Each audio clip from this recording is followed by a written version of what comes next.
Hello, I'm Dan McCluskey, and you are Elliot McCluskey. Elliot McCluskey. And this isn't the first video in the series, but it is our first video that we're making, isn't it? Yeah. So we're probably going to spend a little bit of time finding our feet and just trying to get a sense of what our flow is. Yeah. So why do you think we're making these videos, Elliot? I think it's to show the people that watch this that, as the name suggests, the kids are all right. Okay. So let's explore that a little bit. Then you've got some questions you want to ask me, and obviously we haven't written anything down, so we're going to just style it out a little bit, see where we get to. Yeah. Where are we today? We are in the University of Hertfordshire, currently, in the Spectre building. In the Spectre building. So that's my building. So I'm the Yeah. Dean of School here for Physics, Engineering and Computer Science at the University of Hertfordshire. And I've brought you in today for what reason? For the open day today. But you don't really need to be an open day yet. You're not quite looking for university, are you? Yeah. It's to show me about and to help me understand some things that are going on here. And what have you seen so far? What do you like?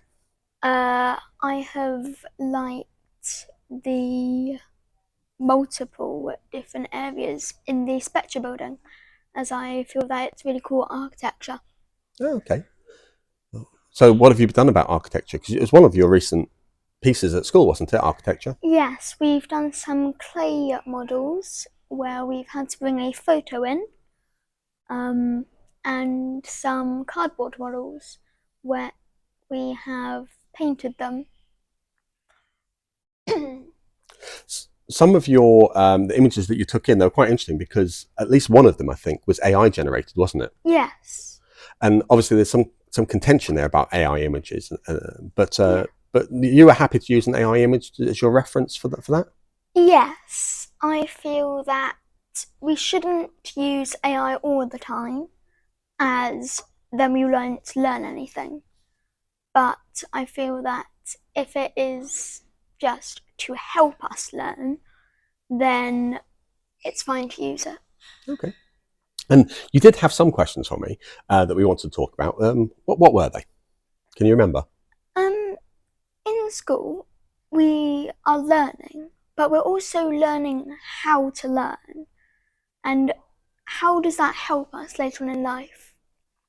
It is a very interesting one, actually, because certainly there's a lot of discussion about lifelong learning, continuing to learn all the way through your life. And from my perspective, we know there are plenty of people who are really interested in something when they're at school, and as life goes on, they become interested in other things. They might stop being interested in some things they used to be, but they might also become interested in new things. And actually, that idea about how you learn is quite interesting because we've already touched on AI, and we know that that's going to change a lot of things.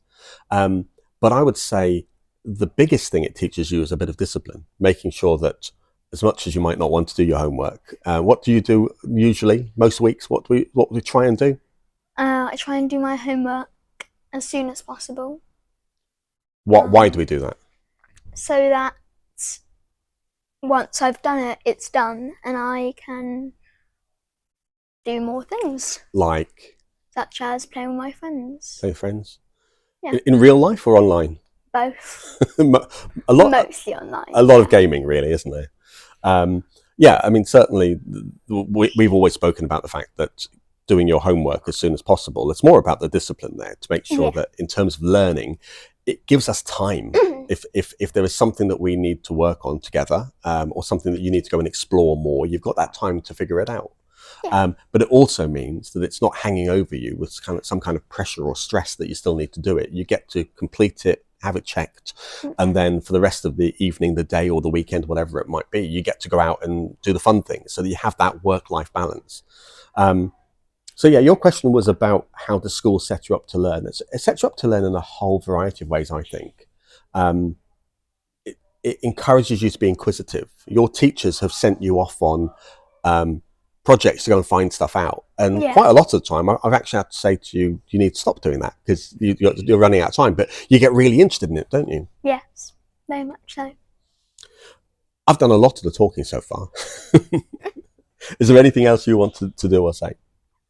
Not not quite sure, to be honest. Do you have any questions for me? Yeah, I guess I do have one question for you. I've made sure that I don't try and push you down the route of you have to go to university, and in particular, you don't have to come and study my subject. Has that come across? I feel that you do not try and push me down your route. I feel that you do encourage me to do it, as you do find it interesting and you put it across in a way that does seem interesting. I feel that you view going to university as a positive thing, as it will continue my learning. But ultimately, I think that you are doing the correct thing. And I guess that's really lovely to hear, actually, Elliot, because you know we speak about this a lot. But that's Yeah. part of the reason we're making these videos is to try and get a sense of the kids are all right. Yeah. Effectively giving you an opportunity to have conversations and ask questions. So I think probably we've got time for one more that you want to ask me this time round. Anything in particular you want to discuss? I feel, how do how does what you do in engineering relate to real life? Okay. I mean, I guess this almost sounds like we've pre-prepared these questions, and but from my perspective, engineering is really about solving real-world problems. So, in a university environment, of course, we have to go back to some of the fundamentals of maths and physics and understanding all that theory. But it's the next level, the opportunity to apply that to solving a problem, to make the world a better place.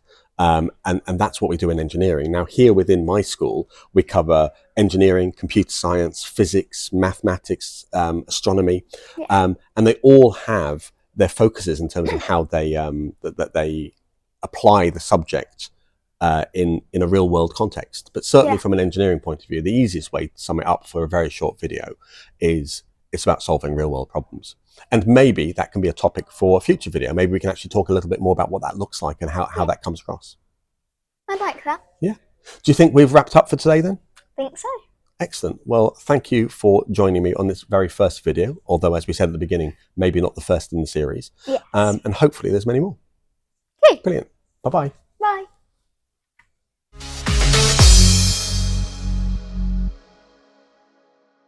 Okay, we've just done our first video, so this is a bit of a quick fire session. Do you want to go first?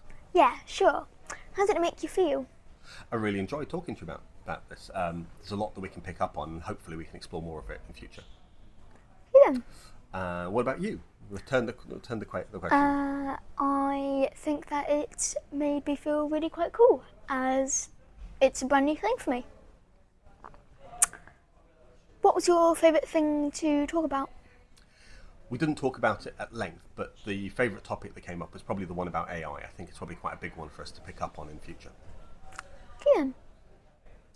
And what might you do differently next time? I think I'm going to take some notes to help you prepare better.